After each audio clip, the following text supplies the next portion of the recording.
Have you ever taken a math test, thought you did well, and then when you get the paper back realize that, oh, my score could have been higher if I didn't make that mistake?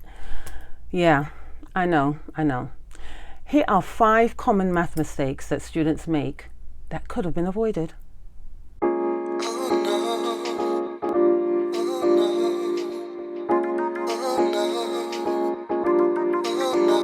It's like every day. Common math mistake number 1, not lining up your decimal.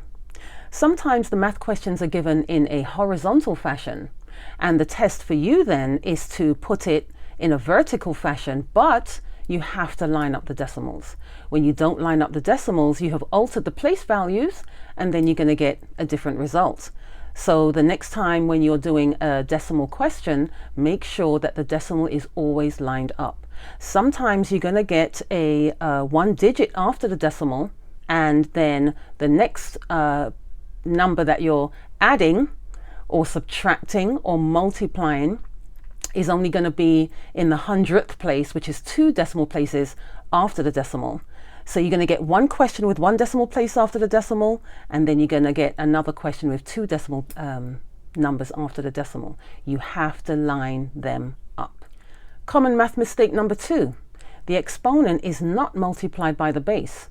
So for instance, in the example 5 to the 3rd power, what is that answer? Some students might multiply the base, which is the 5, and multiply it by the exponent, which is the 3, and give an answer of 15. No.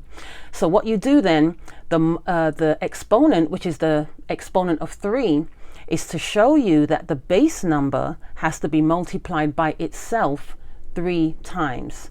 5 to the 4, 5 times 5 times 5 times 5. 5 to the 3, 5 times 5 times 5. So you'd end up with 5 times 5 is 25, and then that 25 multiplied by the next 5 is 125 and not 15. So you do not multiply the exponent by the base, but the base is telling you, the exponent is telling you that what you have to do is multiply the base that amount of times.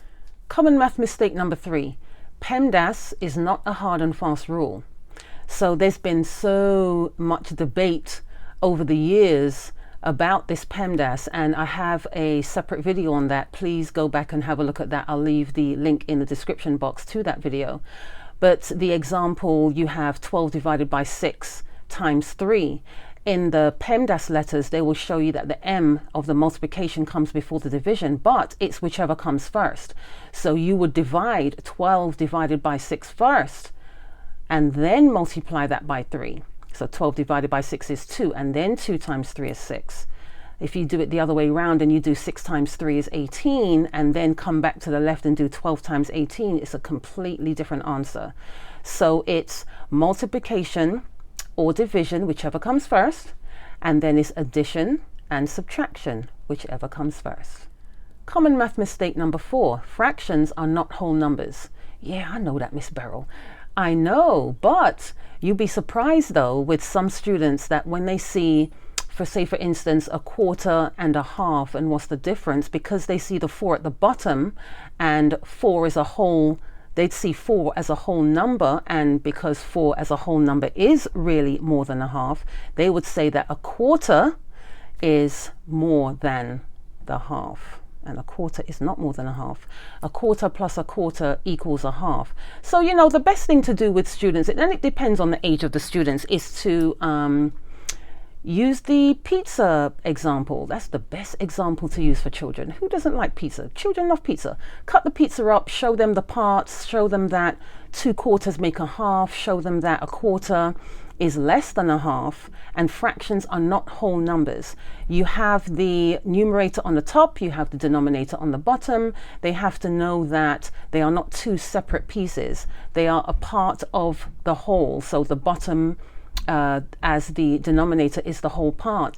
So fractions can be a little bit tricky for students. It depends on the age, like I said before, but they have to know that when they see the number at the bottom, the value is less than the other value. So I'm going to use the quarter again. So the quarter, you see the 4 at the bottom, it is not more than the half. The quarter is less because the value of fractions is less the higher the number is.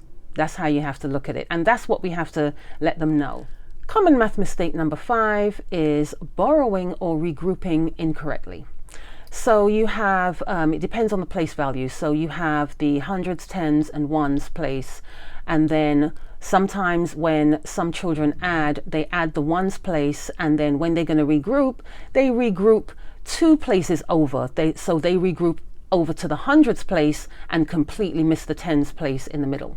So what they have to remember then is that when they're regrouping, they go to the next place value to actually add that regroup onto that place value and then carry on adding that way. And so with subtraction, that also happens as well, where they're going to borrow, say for instance, like this one, the tens place is a 1.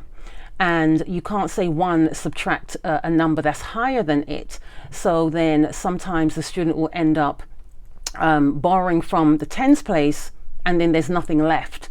So they would have to know that they'd have to go all the way to the hundreds place, borrow from there to help out the tens place and the ones place. It's just a matter of taking a little bit of extra time and looking at the question just to see what the question involves, and then you go ahead and do the calculations. But it has to be where when they're borrowing, that they're borrowing from the place value that has something to borrow from, and then when they're regrouping and they're adding on, that they're adding on to the place value that is next to the one that they're doing.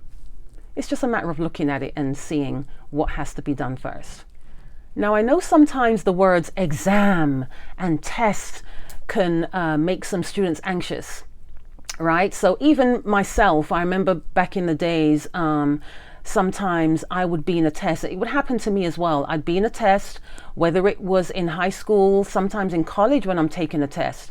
The word would make me anxious, and then I'm looking at it and I know it, but during the time of the test, you're not performing as well. So then by the time you leave the test and you look over the paper, you get your paper back from the professor or the teacher, you're like, oh my gosh, I knew that, you know, and then you're like, oh man, I could have gotten more if I didn't make that mistake. It happens, but it's just a matter of calming down, looking over the question, you know, take that time, a little bit of time. I'd say maybe 10 seconds, right? Take the time to look at the question and then see what you have to do before you actually do it.